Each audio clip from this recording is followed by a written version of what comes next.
news. On our business news this morning, the Federal Executive Council on Wednesday approved 3.11 billion naira for contracts in the Ministries of Education and Communication and Digital Economy. The Minister of Information and Culture, Lai Mohammed, disclosed this while briefing State House correspondents at the end of the weekly virtual FEC meeting presided over by Vice President Yemi Oshibajo at the First Lady's Conference Room, Presidential Villa, Abuja.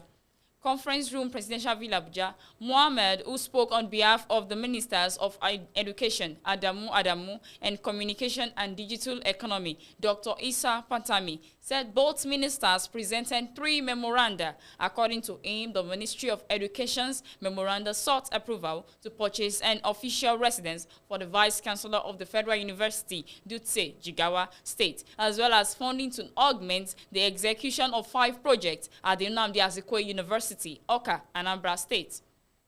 Instead, the Ministry of Education presented 2 memos today. One was for the approval for the procurement of a landed property for the residence of the Vice Chancellor of the Federal University, Dutse, Jigawa State. After due process has been observed, including whether the seller has title or whether it has adequately covered by C of O.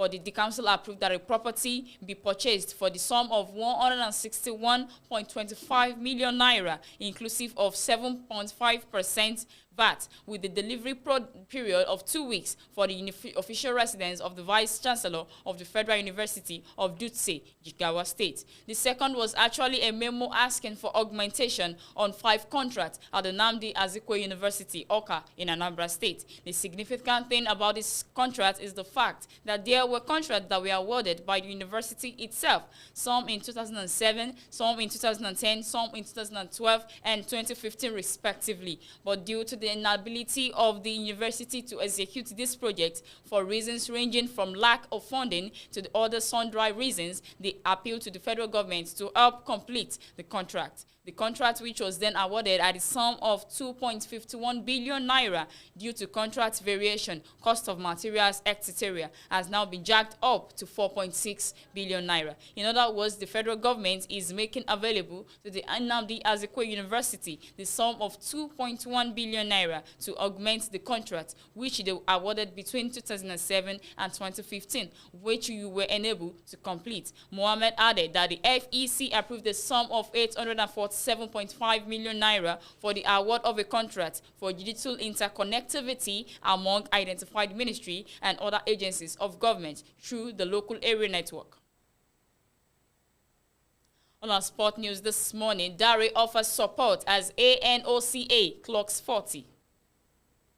Minister of Youth and Sports Development Sunday Dare has promised that Nigeria will offer support in operational strategies of the Association of National Olympic Committees of Africa towards promoting the fundamental principles and values of the committees across the African continent. Dare made this known on Wednesday while officially declaring open the event to mark the 40th anniversary of the committee's executive board at the ANOCA headquarters in Abuja, Nigeria.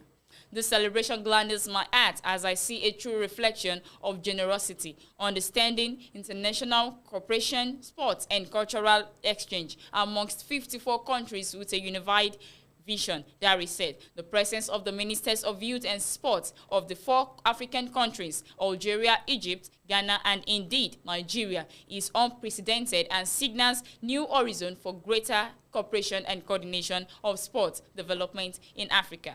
Dare also expressed optimism in the future of African sport and challenged members of the executive board of ANOCA to be deliberate with the effort at sports development in Africa. The future of African sport is bright and certain, but only if we intensify our efforts in the direction of infrastructural development, athlete welfare, and grassroots sport development. These are issues to which the ANOCA President Mustafa Beraf has committed himself. On our part as Ministers of Youth and Sport, we will marshal the political will necessary or chart a course of initiatives and sport policy development that can deliver a brighter future for sports development. No overseas fans allowed at 2022 Beijing Olympics.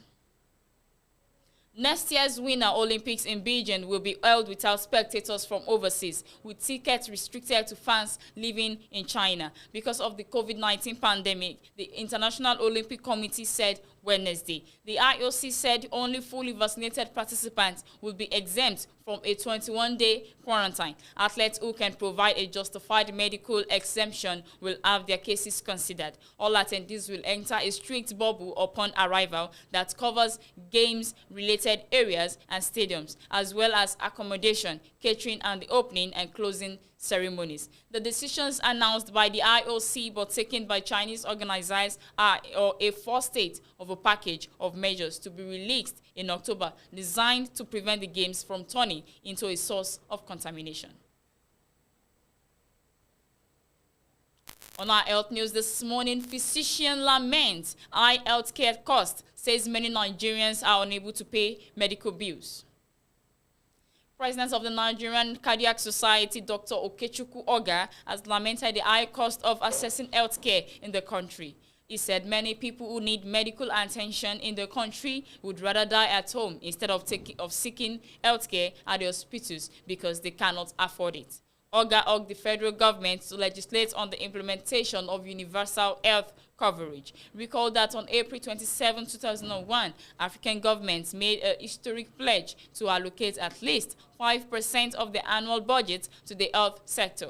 The pledge is known as the Abuja Declaration. However, since then, Nigerians' budget for health has remained below 5%. We are in a difficult situation because of COVID-19. Even those who need medical attention cannot go to the hospitals because the facilities are insufficient and the power is draining away. To buy things in this country is difficult because we can't buy consumables. So the people in the communities may not be able to afford it. We are urging the government to legislate universal health coverage and fund it, and people can contribute to health insurance to run the health system. Health is expensive, even for the rich. So what do you think of the messenger? Health is becoming expensive and people are running from the hospital and they will choose to rather die at home instead of coming to the hospital, he said. The NCS president stressed that the government needs to find ways to address the challenge of the high health care cost in the country. We want the government to look into the cost of healthcare, which is increasing every day. We want them to look into the crisis in the healthcare sector, which is becoming very rampant to the extent that we can't work consistently for 1 year without disruptions. They should also look at the healthcare human resources going to other countries that didn't train them. They are leaving because they don't have job satisfaction and they want to live a better life, not only for themselves, but also for their children, he said. On our foreign news this morning, Man U star Scholes spotted with jerry can as UK fuel crisis worsens. Manchester United star Paul Scholes has been spotted refilling his fuel tank with a jerry can amid the ongoing fuel crisis in the United States. Manchester United star Paul Scholes has been spotted refilling his fuel tank with a jerry can.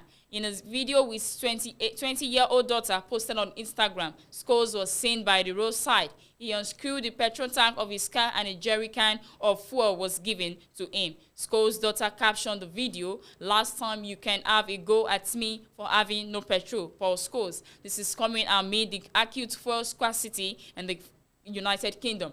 The scarcity has been attributed to the lack of drivers for petrol tankers. Meanwhile, 150 troops started training to drive petrol tankers. Prime Minister Boris Johnson has put the military on standby in a desperate bid to end the fuel chaos. Fuel suppliers have predicted demand will return to normal by the end of the week.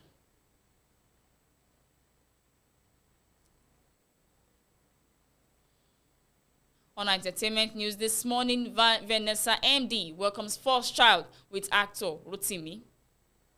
Tanzanian rapper Vanessa MD has welcomed her first baby with Nigerian-born Hollywood actor and singer Akinosho Oluwarotimi, professionally known as Rotimi. MD took to her Instagram page on Wednesday to share a picture of two adult fingers holding a baby finger. She captioned the picture with the baby's name, 7. Adeoluwa Akinosho. However, the date of delivery was not disclosed. Similarly, the coming to American actor took to his verified Instagram page to replicate MD's post, sharing the same picture and caption. Earlier this month, Rotimi had revealed the gender of the baby as MD. The journey has been a smooth one so far, with minor challenges as the pregnancy near its final weeks. It's been so good to us, no real pain or symptoms. Some funny cravings and food aversions here and there. It's been much harder in this final weeks because it's preparing its arrival. But all in all, we've been super blessed, she said. Vanessa, 32, and Rotimi, 33, first met in New Orleans as at Essence Festival after party. The lovebirds took their relationship further when Rotimi proposed to ND on 30th of December 2020 at Atlanta. And that will be that on our breakfast news this morning. We'll be right back. Stay tuned.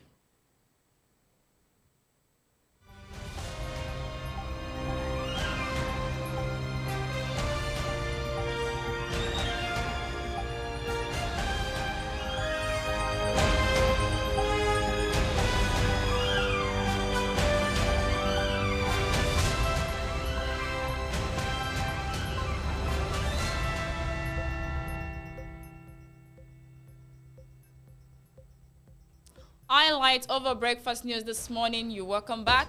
100 women groups sues federal government over 35% female participation hearing November 24.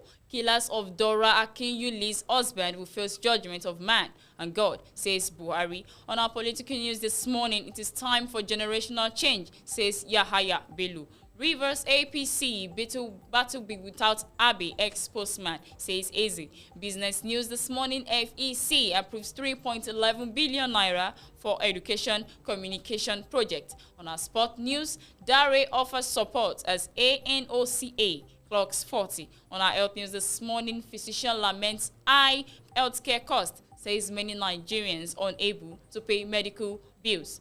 On our foreign news this morning, Man U star scores spotted with jerrycan as UK fuel crisis worsens. And entertainment news, Vanessa MD welcomes first child with Rotimi, with actor Rotimi. And that will be that on our breakfast news this morning. Thanks for watching. I want you to continue to subscribe on our YouTube channel, AYOGEN's online television, and follow us on Facebook. So do have a great day. I remain your host for today, Makonjola Oluwatosin Esther. Do have a blessed day.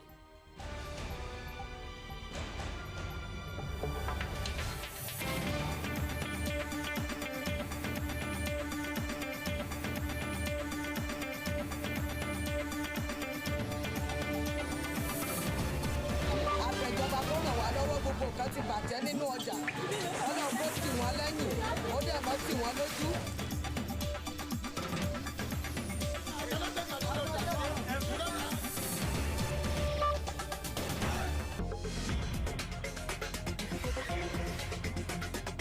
Ìgbàwá tí Nàìjíríà ń ṣe ọjọ́ oúnjẹ ní àtúnwá fún àwọn mẹ̀kúnnù ilé ẹjọ́ kò sówó nǹkan.